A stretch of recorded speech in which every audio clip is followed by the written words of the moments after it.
Doctor Ajay Alok, हम क्यों माने कि ये पॉलिटिकल रेड नहीं है? क्योंकि इसके मल्टीपल एग्जाम्पल्स हम आपको दे सकते हैं कि चुनाव से पहले तमाम विरोधी दलों के नेताओं पर रेड्स इससे पहले भी किए गए, और बंगाल में खास करके 2022, 2023, 2024 हर वक्त ये बातें हुई।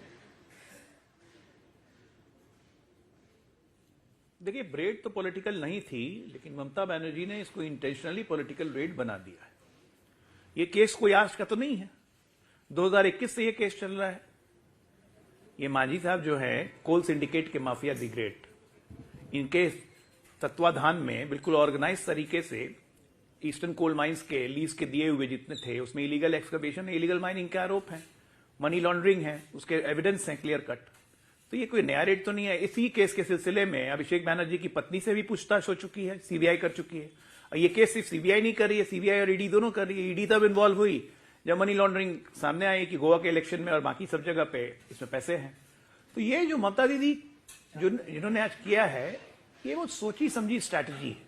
मेरी बात समझिए, ऐसा नहीं है कि ममता दीदी को कुछ एडमिनिस्ट्रेटिव लॉज या एडमिनिस्ट्रेटिव रूल्स पता नहीं है और उनको ये नहीं पता है कि इसके क्या परिणाम हो सकते हैं। केंद्रीय जांच एजेंसी के काम में आप दखल कर रही हैं, उनसे कागजात छीन के आप बाहर ले जा रही हैं और आप अपने पुलिस फोर्स का इस्तेमाल कर रही हैं केंद्रीय जांच एजेंसी के खिलाफ। तो वो जानती हैं कि इसका रिपरकशन क्या है, वो जानती हैं कि इस सब हरकतों से प्रेसिडेंट रूल लगाया जा सकता है और इसे ही वो नाखून कटवा के शहीद बनना चाहती है। और rightly so, straight away high court move कर गई है ईडी, और उसके पीछे पीछे आईपैक भी मूव की है। आज तक कभी आपने सुना है कि जिसपे रेड हो रही है वो हाईकोर्ट में जाएगा कि हमारी रेड रुकवा दो? ये ब्लैटेंट मिसयूज ऑफ पावर है, लॉलेसनेस का इससे बड़ा एग्जाम्पल नहीं हो सकता है। पहले भी सीबीआई के अधिकारियों को ही घेर चुकी है, पहले भी सीबीआई के अधिकारियों को घेर चुकी है। ये हैबिचुअल, उस पर तो हम तृणमूल कांग्रेस से सवाल पूछेंगे, लेकिन जरा मुझे टाइमिंग को लेकर बताइएगा। इसी तमाम टाइमिंग, खास करके इस पर्टिकुलर केस में देखिए 2020 का ये मामला है। 6 साल के बाद एजेंसीज को पता चलता है कि इसका पैसा हवाला के जरिए आईपैक को दिया गया, जो आईपैक पिछले 6-7 साल से तृणमूल कांग्रेस के लिए काम कर रही है। वो उनको 6 साल के बाद पता चल रहा है। खैर, वो बात अलग है, जांच में बातें कभी भी पता चल सकती है।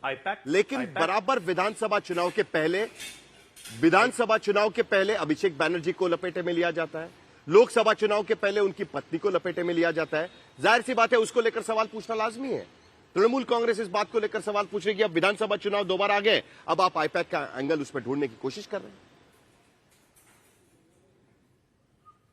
पता नहीं, आप साहिल, आपकी हिंदी थोड़ी मुंबई वाली है, इसलिए आप बोल रहे हैं लपेटे में लिया जाता है, या इंटेंशनली बोल रहे हैं? लपेटे में लेने का मतलब होता है कि हम इंटेंशनली किसी को फंसाया जाए। तृणमूल कांग्रेस बोल रही है, एविडेंस है चोरी। तृणमूल कांग्रेस बोल रही है। लपेटे में लेने का क्या मतलब होता है? तो वही कह रहे हो, तो लपेटे में लेने तृणमूल कांग्रेस के क्या मंत्री पकड़ाए नहीं है चोरी के पैसों के साथ, करोड़ों रुपए के साथ? शारदा नारदा स्कैम में पकड़ाए नहीं है? अरे मुर्गे की जान यहां फंसी हुई है, राक्षस की जान मुर्गे में अटकी है, मुर्गा है आईपैक। आप बेचैनी सोचिए, कहती है कि हमारे आईटी सेल के दफ्तर में, आईपैक का दफ्तर इनका आईटी सेल का दफ्तर है। चलिए एक सेकंड के लिए मान लेते हैं, प्रतीक जैन का घर इनका कौन सा आईटी सेल का दफ्तर है जो वहां भी पहुंच गई? एजेंसियां अपना काम नहीं करें चुनाव के डर से। सीधा ईडी का स्टेटमेंट है, it has nothing to relate with election, ये ऑन गोइंग केस की इन्वेस्टिगेशन है और उसी के तहत ये छापेमारी की जा रही है। आप फाइल कैसे ले सकते हैं भाई ईडी से? ऐसे लॉलेसनेस करने लगे हर स्टेट, तब तो हो गया, फिर बंद कर दीजिए। हर स्टेट को इंडिपेंडेंट कंट्री हो जाना चाहिए कि कोई दूसरी एजेंसी आगे काम ही नहीं कर सकती। पूरा का पूरा फेडरल स्ट्रक्चर का उल्लंघन कर रही है वो। नाखून कटा के शहीद होने की बात है। आज तो इसी की बात लगा के प्रेसिडेंट रूल लागू कर दिया जाए। ना कोई गिरफ्तारी है ना कुछ है। इतने जल्दी आपको इसमें राजनीतिक एंगल क्यों दिख रहा है? नंबर 1। नंबर 2, जो आरोप लगाया जा रहा है कि रेड के दौरान जाकर मुख्यमंत्री वहां पर से फाइल लेकर निकल जाती है, यह आज तक कभी किसी ने नहीं सुना। क्यों?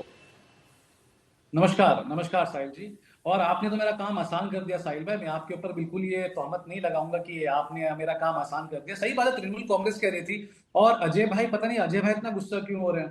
काम ईडी कर रहा है, बीजेपी नाराज हो रही है। ईडी को स्टेटमेंट देना चाहिए था कि वो क्या करना चाह रहे हैं। ईडी को क्लियरली आके कुछ ना कुछ तो सामने आके बोलना चाहिए था ना। ईडी को भी प्रेस कॉन्फ्रेंस करना चाहिए था सामने आके, मगर आप देखिए ईडी ने प्रेस कॉन्फ्रेंस नहीं किया साहिल भाई।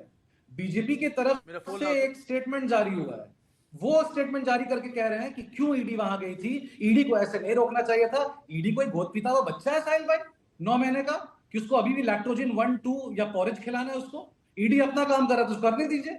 बीजेपी को इतनी क्या तकलीफ हो चुकी है कि आईपैक के ऑफिस में कब जाना है, या आईपैक हमारा आईटी ऑफिस है कि नहीं, या आईपैक के ऑफिस चोरों की तरह 6 बजे घुसना है, या लाउडेन स्ट्रीट जाना है, कब कैसे करना है?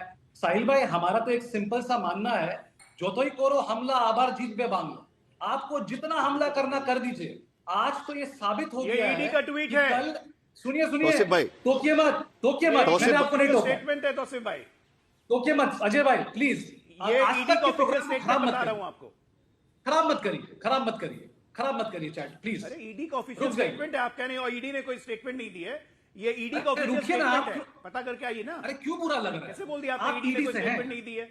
आप ये ईडी ईडी का से ट्वीट हैं, है। आप ईडी का पक्ष क्यों लेते हैं? अरे आप ईडी ईडी का से ट्वीट हैं। बता रहा हूं आपको। आप ईडी से हैं, अरे है ईडी कि का नहीं? आप पक्ष मुझे ले रहा बताइए, हूं, आप ईडी ईडी की के बात साथ काम ईडी की करते बात हैं? बता रहा हूं। Then don't speak in between, don't speak in between, रुक भाई जाइए। ये ईडी का स्टेटमेंट है। मैं किसी, अरे मैं ईडी को अटैक कर रहा हूं, आपको क्यों बुरा लग रहा है? रुकिए ना।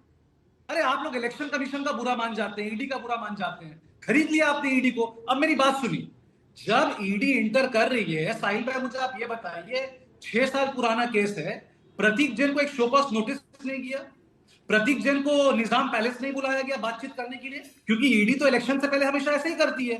जैसे पंचायत इलेक्शन से लेकर असेंबली इलेक्शन हो, आप ईडी को देखिएगा निजाम पैलेस में ये उड़ती चिड़िया का पर गिनते हैं, 5, 10, 15, 100 को बुलाते हैं, बातचीत करते छोड़ देते हैं। ये उनका वही काम है। और ईडी इतनी नकारा हो चुकी है कि कब से इतने बड़े अपराध को अपने गोद में पाल रही थी, अब तक तौसीफ भाई, एक्सपोज नहीं कर पाई।